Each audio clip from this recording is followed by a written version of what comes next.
So hello everyone, अगले 15 minute के अंदर अपन खत्म कर रहे होंगे बायोमोलिक्यूल चैप्टर। और नीट में जो एक सवाल आना है वो कहाँ से आ सकता है, कैसा आ सकता है, सब बताऊंगा। और पूरा चैप्टर जो है एनसीईआरटी से ही मार्क करा दूंगा। तो अगर आपके पास एनसीईआरटी है लेके बैठो, कोई नोट्स है वो लेके बैठ जाओ। ठीक है, तो शुरू करते हैं। अगर वीडियो अच्छी लगती है लाइक कर देना यार। आज के दिन बहुत सारी वीडियो आ रही होंगी जिससे आप मल्टीपल रिविजन्स कर सको कम टाइम के अंदर।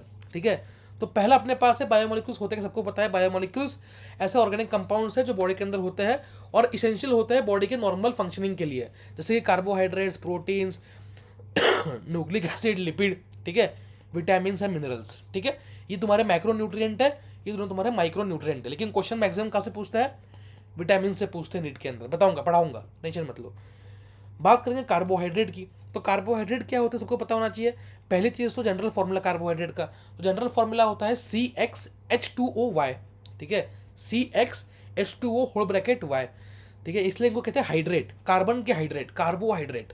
ठीक है, अब समझो, पहला इसके अंदर है ग्लूकोज, सबको पता है। ग्लूकोज क्या होता है? C6H12O6, सबको पता होता है। All the compounds which fit, लेकिन एक्सेप्ट, देखो होता क्या है ना, अपन बस ये नहीं बोल सकते कि भाई जो इस फॉर्मूला में आ गया वो कार्बोहाइड्रेट है। कुछ ऐसे कंपाउंड्स भी है लाइक एसिटिक एसिड CH3COOH, अगर तुम इसको रिड्यूस करोगे तो ये बनेगा C2H2O ट्वाइस। इसको अगर रिड्यूस करोगे कार्बोहाइड्रेट के फॉर्मूला में तो बैठ जाएगा, लेकिन कार्बोहाइड्रेट है क्या? नहीं। इसी तरह से रैमनोस, रैमनोस का फॉर्मूला होता है C6H12O5। ये इस जनरल फॉर्मूला में फिट नहीं हो रहा, लेकिन वो एक कार्बोहाइड्रेट है, वो एक शुगर है। ठीक है, तो क्या समझ में अपने को? जनरल फॉर्मूला होता है CxH2O Y, लेकिन कुछ कुछ जगह पे वैलिड नहीं होता ये, जैसे कि राइमनोज में, एसिडिक एसिड में। ठीक है, डन। आगे बढ़ेंगे। ये ऑप्टिक कार्बोहाइड्रेट्स क्या होता है, डिफाइन कैसे करते हैं अपन? Optically active polyhydroxy, optically active पहला पॉइंट। दूसरा पॉलीहाइड्रोक्सी मतलब बहुत सारे OH ग्रुप है, बहुत सारे OH ग्रुप है। एल्डिहाइड हो सकता है, ये कीटोन हो सकता है, एल्डिहाइड हो सकता है, ये कीटोन हो सकता है। और ऐसे कंपाउंड्स जिनका अपन अगर हाइड्रोलिसिस करेंगे, ठीक है, तो अपने को मोनोमर्स उनके मिल सकते हैं। बताऊंगा आगे। अब इनमें बात आती है शुगर कौन होता है और नॉन शुगर कौन होता है।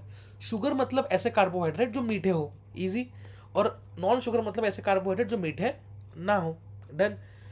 आगे बढ़ेंगे। Carbohydrates are also known as saccharide, इनको सैकराइड भी कहते हैं। सैक्रोन का मतलब होता है शुगर। ठीक है, अब इनको क्लासिफाई किया गया है उनके बिहेवियर पे और हाइड्रोलाइसिस। हाइड्रोलाइसिस मतलब उनको तोड़ना। तो कार्बोहाइड्रेट में पहला आता है मोनोसैक्राइड। मोनोसैक्राइड वो सैक्राइड्स है, वो मोनोमर्स है, नाम में ही है मोनोमर्स, मोनो। तो ये मोनोमर्स होंगे कार्बोहाइड्रेट के। तो ये ऐसी चीज़ है जो आगे हाइड्रोलाइज नहीं होती, ये सबसे बेसिक यूनिट है, सबसे बेसिक इकाई है ये यूनिट, इकाई। ठीक है, तो ये आगे हाइड्रोलाइज जो है ये नहीं हो सकता है। ठीक है, लगभग हमें ये पॉलीहाइड्रोक्सी होते हैं, ऑप्टिकली एक्टिव होते हैं, एल्डिहाइड होते हैं या कीटोन होते हैं। ठीक है, बट ऐसे टोटल 20 मोनोसैकेराइड अवेलेबल है मार्केट के अंदर, मतलब मार्केट मतलब क्या, नेचर के अंदर। ग्लूकोज, फ्रुक्टोज, राइबोस, ये सब किसके एग्जांपल है? ग्लूकोज, गैलेक्टोज, फ्रुक्टोज, राइबोस, सब कुछ तुम्हारे मोनोसैकेराइड के एग्जांपल्स है। अगर बात करो डाइसैकेराइड की, तो सॉरी ओलिगोसैकेराइड की, तो ओलिगोसैकेराइड में वो आते हैं जिनमें 2 से लेकर 10 मोनोसैकेराइड यूनिट हो। ठीक है, 2 से 10 मोनोसैकेराइड यूनिट अगर हो तो कहेंगे ओलिगोसैकेराइड। 2 से 10 मोनोसैकेराइड यूनिट को कहेंगे ओलिगोसैकेराइड। अगर 2 मोनोसैकेराइड है तो डाइसैकेराइड, अगर 3 मोनोसैकेराइड है तो ट्राइसैकेराइड, 4 मोनोसैकेराइड है तो टेट्रासैकेराइड। इस तरीके से तुम्हारा चलता जाएगा। फेमस एग्जांपल है सुक्रोज। सुक्रोज जो है इसको हम लोग केन शुगर भी कहते हैं, और सुक्रोज एक डाइसैकेराइड है। और सुक्रोज को जब हम हाइड्रोलाइसिस करते हैं, when we hydrolyse sucrose we get 1 molecule of glucose and 1 molecule of fructose. सबको पता है, ये फेमस एग्जांपल है। जब ग्लूकोज सुक्रोज को तोड़ते हो तो एक ग्लूकोज एक फ्रुक्टोज मिलता है। जैसे फॉर एग्जाम्पल एक मेल्टोस को तोड़ता है तो दोनों के दोनों ग्लूकोज मिलता है, 2 मॉलिक्यूल मिलते हैं लेकिन ग्लूकोज के ही मिलता है। फिर आता है पॉलीसैकेराइड। पॉलीसैकेराइड मतलब बहुत large number, hundreds and thousands of monosaccharide. ठीक है, जब अपन पॉलीसैकेराइड को हाइड्रोलाइज करेंगे तब हंड्रेड्स एंड थाउजेंड्स ऑफ हमें मोनोसैकेराइड मिल रहे होंगे। एग्जाम्पल स्टार, सेलुलोज, ग्लाइकोजन, ये तुम्हारे एग्जाम्पल्स है। ये स्वीट इन टेस्ट नहीं होते तो ये नॉन शुगर है। ठीक है, अब सबसे इंपॉर्टेंट पार्ट जिसमें क्वेश्चन पूछता है reducing non reducing. Reducing sugar वो होता है जो तुम्हारे फेलिंग्स टेस्ट और टोलेंस रीजन टेस्ट दे। सिंपल, फेलिंग्स टेस्ट और Tollens reagent test, TR test and Fehling test दे, उनको कहते हैं रिड्यूसिंग। रिड्यूसिंग में कौन कौन आते हैं? सारे के सारे मोनोसैकेराइड, सारे के सारे मोनोसैकेराइड आएंगे, तुम्हारे सारे मोनोसैकेराइड आएंगे, और तुम्हारे सारे के सारे डाइसैकेराइड आएंगे except sucrose, except sucrose. Reducing में कौन कौन आता है? सारे मोनोसैकेराइड, सारे डाइसैकेराइड एक्सेप्ट सुक्रोज। पॉलीसैकेराइड क्या होंगे फिर? पॉलीसैकेराइड नॉन रिड्यूसिंग होंगे, पॉलीसैकेराइड जो है वो नॉन रिड्यूसिंग होंगे। चलो आगे बढ़ेंगे। अब कुछ रिएक्शन है ग्लूकोज की, ठीक है। तो ग्लूकोज का पहला रिएक्शन है प्रिपरेशन कैसे करते हैं, तो केन शुगर, सुक्रोज को तुम हाइड्रोलिसिस करोगे तो ग्लूकोज प्लस फ्रुक्टोज मिल रहा होगा। सेकेंड स्टार्च, उसका हाइड्रोलिसिस करो तुम्हें मिल रहा होगा ग्लूकोज। इसके बाद ग्लूकोज के कुछ रिएक्ट स्ट्रक्चर पढ़ेंगे। स्ट्रक्चर पढ़ने के लिए पहला चीज समझो कि इसका नाम होता है एल्डोहेक्सोस। ये एक एल्डोहेक्सोस मतलब एक एल्डिहाइड ग्रुप है इसके अंदर। हमने क्या पढ़ा था, कार्बोहाइड्रेट्स कैन बी इधर ऑप्टिकली एक्टिव, दे कैन इधर भी एल्डिहाइड और कीटोन, लेकिन ये एल्डो है। हेक्सोस मतलब 6 कार्बन है। इसका एक और नाम है dextrose. Then molecular formula C6H12O6। अगर इसकी प्रोलॉन्ग हीटिंग करते हैं, बहुत हीट करते हैं HI के साथ, हाइड्रोजन आयोडाइड, ठीक है, तो अपने को हेक्सेन मिल जाता है, पूरी स्ट्रेट चेन, पूरी स्ट्रेट चेन। पहला रिएक्शन। सेकेंड रिएक्शन, अगर इसको अपन रिएक्ट करवाए हाइड्रोक्सिल अमाइन से तो ऑक्साइम मिलता है। थर्ड रिएक्शन, अगर Br2 वाटर जो एक माइल्ड ऑक्सीजनिंग एजेंट है, माइल्ड ऑक्सीडाइजिंग एजेंट, उसके साथ रिएक्ट करवाए तो अपने को क्या मिलता है यहाँ पे, ग्लूकोनिक एसिड मिलता है, ठीक है। अगर अपन इसका रिएक्शन करवाए एसिटिक एनहाइड्राइड से तो ग्लूकोज पेंट एसिटेट मिलता है। और लास्ट अपने पास है strong oxidising agent like nitric acid. Nitric acid strong oxidising agent है, तो चाहे तुम ग्लूकोज का कराओ या ग्लूकोनिक एसिड का ऑक्सीडेशन करवाओ, तुम्हें सैक्रिक एसिड मिलेगा, सैक्रिक, ठीक है। डन। अब अगर स्ट्रक्चर की बात करूं मैं, तो तुम्हारा OH जो है घुमा हुआ रहेगा इस पोजीशन पे। डन। इसको हम लोग कहते हैं D प्लस ग्लूकोज, ठीक है। ग्लूकोज को हम लोग क्या कहते हैं, D पॉजिटिव ग्लूकोज। पॉजिटिव और नेगेटिव फर्क क्या होता है भैया, जो पॉजिटिव होता है तुम्हारा, ठीक है, देखो समझो, dextro rotatory and laevo rotatory.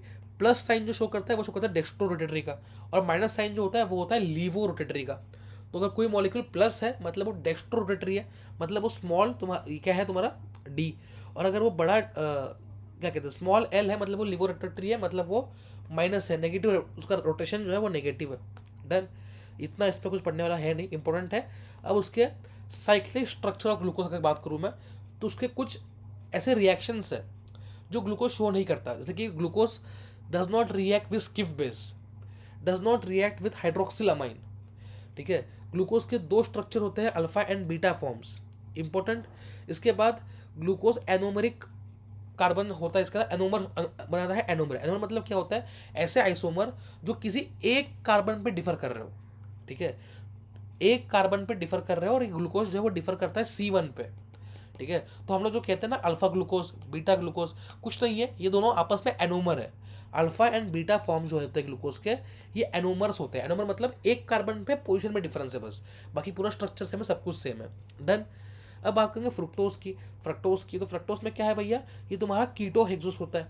कीटो वो एल्डो हेक्सोस था, कीटो हेक्सोस, लेकिन ये भी 6 कार्बन का ही है। इसका फॉर्मूला भी सेम है, C6H12O6। लेकिन स्ट्रक्चर देखो, उसमें CHO ग्रुप था, इसमें कीटोन ग्रुप है। डन। वो D प्लस था, ये D माइनस है, समझ में आ गया।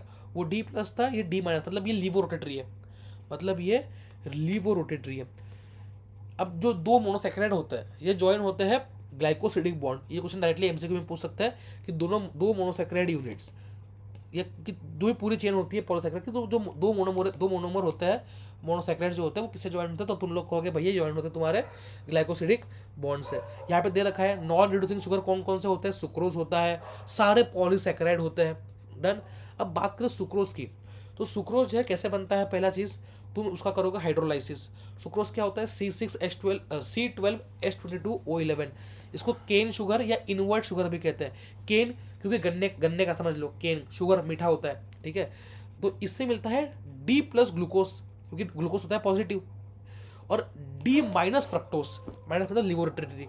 अब जो सुक्रोज होता है, ठीक है, जो सुक्रोज होता है इसको इन्वर्ट शुगर क्यों कहते हैं, इन्वर्ट क्यों कहते हैं समझो, इसको इन्वर्ट क्यों कहता है, पहले चीज समझो इसका बॉन्ड, ठीक है। तो ये बीटा D फ्रुक्टोज, ये अल्फा D ग्लूकोज, बॉन्ड होता है C1 and 2, ठीक है। तो इसमें 1 और 2 बॉन्ड बन रहा होता है ग्लाइकोसिडिक, 1 और 2, ये पूछ सकते हैं क्वेश्चन में, ठीक है। अगला, इसको इन्वर्ट शुगर क्यों कहते हैं, देखो सुक्रोज जो होता है ना originally, that is dextro rotatory, मतलब वो पॉजिटिव होता है। सुक्रोज जो है originally it is positive, dextro rotatory होता है। लेकिन जब अपन सुक्रोज का हाइड्रोलाइसिस करते हैं, जब सुक्रोज को अपन तोड़ते हैं ग्लूकोज में और फ्रक्टोज में, तो होता क्या है, ग्लूकोज तो पॉजिटिव है लेकिन फ्रक्टोज नेगेटिव है, और जो रोटेशन होता है ग्लूकोज का जो पॉजिटिव रोटेशन है वो होता है 52.5, ठीक है। ग्लूकोज का जो रोटेशन है वो होता है 52.5, और जो फ्रक्टोज का होता है माइनस में, वो हो जाता है 92.4, ठीक है। तो जो नेट रिजल्ट आया वो नेगेटिव आया। इसकी वजह से क्या होता है, जो नॉर्मली सुक्रोज होता है वो तो पॉजिटिव था, लेकिन उसको तोड़ते हैं तो जो सॉल्यूशन बनता है सुक्रोज के तोड़ने के बाद ग्लूकोज का और फ्रक्टोज का, ठीक है, वो नेगेटिव हो जाता है। इसको कहते हैं इन्वर्ट शुगर, मतलब पॉजिटिव से नेगेटिव हो गया जस्ट तोड़ने पे, ठीक है, due to net result of rotation. Done. अब अगला मॉलिक्यूल है मेल्टोस। सबके तुम्हें लिंक्स याद करना है। सुक्रोज था C12, मेल्टोस है 14, अल्फा 14, अल्फा डी ग्लूकोज और अल्फा डी ग्लूकोज बनता है इसके, मतलब मिलता है। तो तीसरा है लैक्टोज, उसको मिल्क शुगर भी कहते हैं, मिल्क शुगर। इसमें भी 1 और 4 है, बीटा डी गैलेक्टोज और ग्लूकोज। जब लैक्टोज तोड़ते हैं तब गैलेक्टोज और ग्लूकोज मिलता है और बॉन्ड होता है 1 एंड। आगे बढ़ेंगे, पॉलीसैकेराइड, ठीक है। पहला इसके अंदर स्टार्च है। स्टार्च के दो कंपोनेंट होते हैं, पहला अमाइलोस, दूसरा अमाइलो पेक्टिन। ये प्लांट्स में as a storage form use होता है, ठीक है। अब बात करूँ अमाइलोस की, तो अमाइलोस की इंपॉर्टेंट पॉइंट याद कर लो। वाटर सोल्यूबल है, 15 से 20% कॉन्ट्रीब्यूट करता है और अनब्रांच्ड है। वाटर सोल्यूबल है, 15 से 20% कॉन्ट्रीब्यूट करता है, वाटर सोल्यूबल है। और तुम्हारा एक और पॉइंट याद कर लो कि इसमें C14 लिंकेज होता है। सेकेंड कंपोनेंट है अमाइलोपेक्टिन, इसका 85% कॉन्ट्रीब्यूशन है, ब्रांच्ड है, इनसोल्यूबल है। तीनों तीनों उल्टे चीज़ है, ठीक है।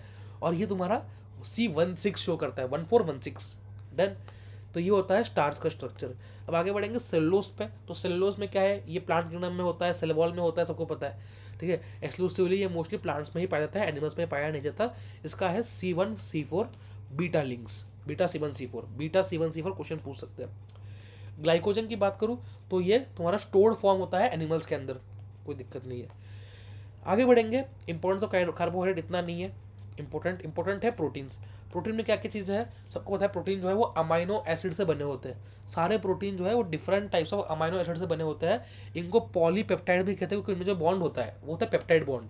और पेप्टाइड बॉन्ड जब बहुत सारे हो जाते हैं बिटवीन अमाइनो एसिड को कहते हैं पॉलीपेप्टाइड। अब जो ये अल्फा अमाइनो एसिड है, जो ये अल्फा अमाइनो एसिड का खास बात क्या होती है, इसमें कार्बन है जो ऑप्टिकल तुम्हारा एक्टिव होता है, एक्सेप्टिंग ग्लाइसिन। ग्लाइसिन में ऑप्टिकली एक्टिव नहीं होता, बाकी सब में होता है। इसमें एक R ग्रुप लगा हुआ है, इसमें एक COOH ग्रुप लगा हुआ है, इसमें एक NH2 ग्रुप लगा हुआ है, ठीक है। ये COOH group NH2 group compulsory होता है, ये R ग्रुप जो है वेरिएबल हो सकता है। जैसे कि फॉर एग्जांपल आप समझो, ये तुम्हारा नेचुरल अमाइनो एसिड है, वो स्ट्रक्चर ये होगा, ठीक है।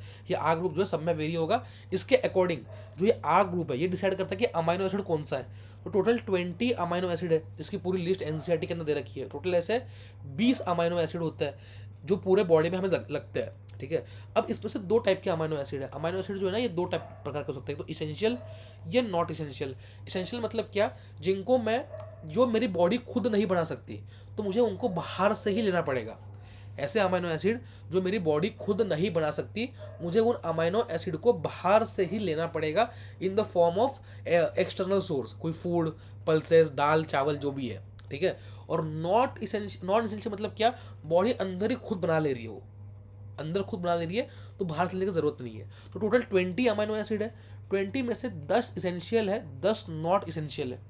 अब जो 10 इसेंशियल है उनके नाम याद कर लो, तो उसके जो बाकी बचे हुए होंगे वो नॉट इसेंशियल होंगे, ठीक है। तो क्वेश्चन कई बार नीट में आ रखा है कि कौन सा इसेंशियल है कौन सा नॉट इसेंशियल है। तो इसेंशियल को याद करके मैंने यहाँ पे ट्रिक लिख रखी है, जो PDF मिल जाएगी, फटाफट लिख लो इस ट्रिक को, तुम भी लिख लो भी फटाफट ताकि एक बार याद हो जाए।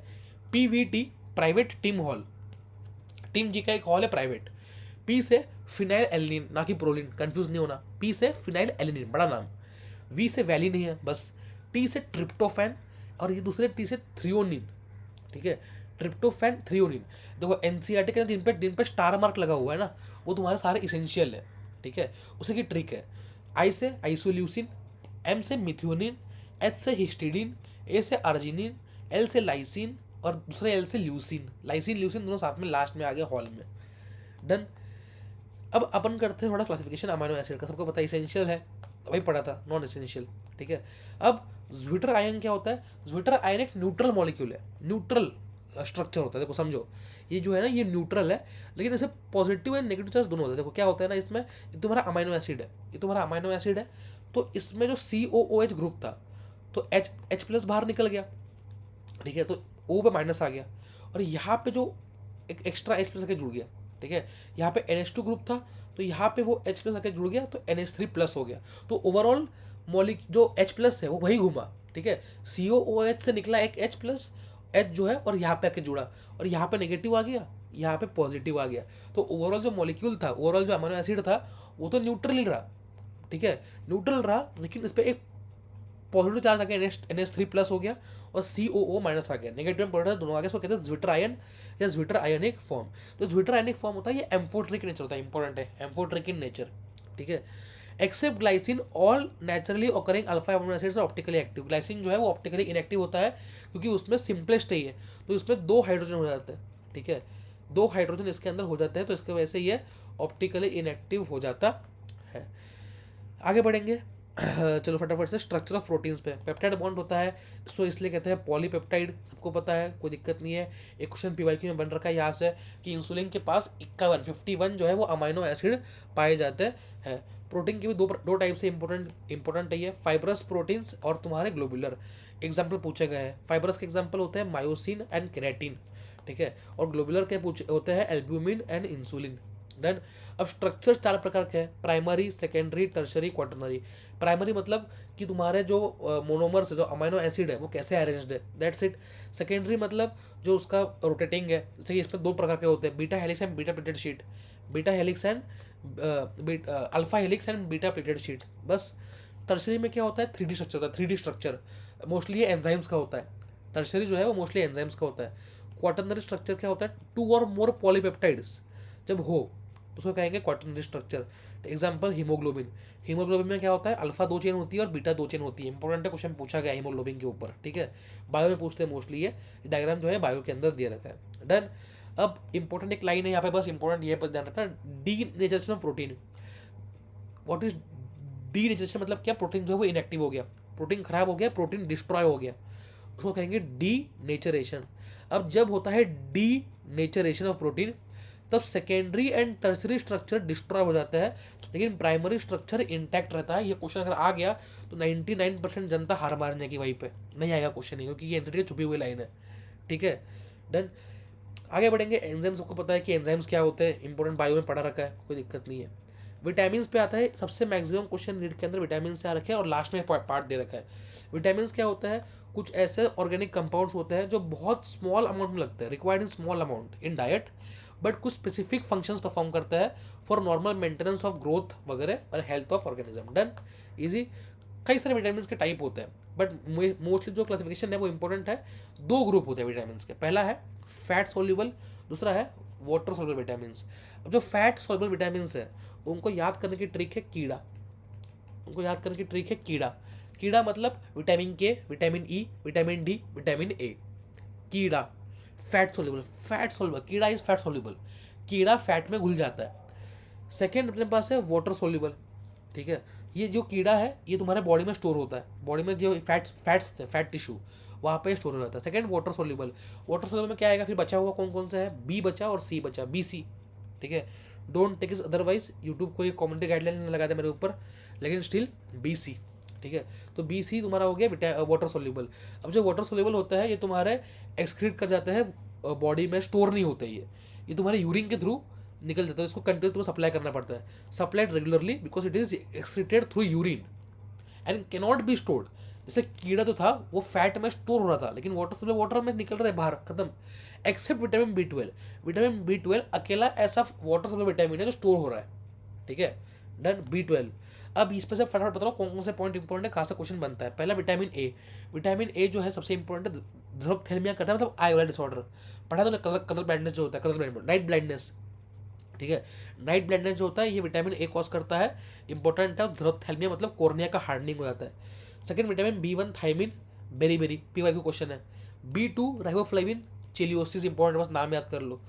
B6 pyridoxine, कॉन्वुल्शंस। B12 सबको पता है, B12 तो पढ़ा होगा तुमने बायो के अंदर भी, पेर्निशियस एनीमिया, मतलब RBC जो है उसके पास हीमोग्लोबिन नहीं है, ठीक है। विटामिन C जो है वो एस्कॉर्बिक एसिड होता है, PYQ है ये, डायरेक्ट PYQ क्या कॉज करता है, स्कर्वी। विटामिन डी जो होता है ना मोस्टली वो रिलेटेड होता है हड्डियों से, इन सबसे। राइकेट्स होता है, बोन डिफॉर्मिटी, ओस्टियोमेलेसिया होता है इसके अंदर। ई जो है ये मोस्टली होता है related to anti fertility, fertility होता है या मस्कुलर वीकनेस होता है या आरबीसी की फर्टिलिटी वो इंक्रीज कर देता है। इंपॉर्टेंट क्वेश्चन बनेगा यहाँ से विटामिन के, ये होता है related to blood clotting disorder, ठीक है। जो भी तुम्हारे क्लॉटिंग के डिसऑर्डर है, ब्लड के डिसऑर्डर है, वो यहाँ से होते हैं, ठीक है। तो ए इंपॉर्टेंट है ज़ोथैलेमिया नाइट ब्लाइंडनेस, बी हो गया तुम्हारा B1 B2 B3 B4 B1 B2 B6 B12, ये चार इंपॉर्टेंट है। Vitamin C scurvy, vitamin D osteomalacia और rickets, vitamin E RBC fertility और तुम्हारा muscular weakness, vitamin K bleeding disorders. Done. अब सबको पता है क्या होता है न्यूक्लिक एसिड, सबको पता है ये चीज़ कि राइबोन्यूक्लियोटाइड्स क्या होते हैं, न्यूक्लियोटाइड्स क्या होते हैं। अभी इंपॉर्टेंट जो पॉइंट यहाँ पे रहना है, जैसे क्वेश्चन पूछता है यूरेसिल किस में, सब बेसिक बायोलॉजी है। न्यूक्लियोसाइड, न्यूक्लियोसाइड जो होता है ये होता है पेंटोस शुगर प्लस तुम्हारा नाइट्रोजन बेस, इसमें फॉस्फेट ग्रुप नहीं होता। अगर फॉस्फेट ग्रुप आ जाए तो वो तुम्हारा बना देगा न्यूक्लियोटाइड। यही डिफरेंस उनसे पूछा जाता है, बस दैट्स इट। डन। तो मैक्सिमम चीज़ें जिससे अपन क्वेश्चन बन सकता है इस चैप्टर से, जो जिस जहाँ से क्वेश्चन बन सकता है इस चैप्टर से, वो अपन ने कर लिया है। तो यहाँ पे दे रखा है why vitamin C cannot be stored in body because it is water soluble, तो बाहर निकल जाएगा, ठीक है। बी और सी दोनों स्टोर नहीं होते एक्सेप्ट विटामिन B12, यही बस इनमें एक एक्सेप्शन जो स्टोर हो सकता है। डन। चलो, तो पूरा अपने खत्म कर लिया है। कोई भी डाउट हो तो पूछ लेना फटाफट से कमेंट्स के अंदर, जाओ फटाफट पढ़ो। जिन्होंने वीडियो देख ली अच्छी लगी लाइक कर देना यार, और ऐसी और वीडियो आज पूरे दिन आ रही होगी। अभी रात का जो समय हो रहा है ना, वो सुबह का समय हो रहा है, 4:43 AM, ठीक है। अभी शूट कर रहा हूँ और अभी बहुत वीडियो शूट करूँगा बिना सोए, 40 घंटे हुए सोया नहीं हूँ, ताकि और वीडियो आपको देता जाऊँ। क्लास आपकी चल रही रेगुलरली लाइव। चलो, all the best, bye bye.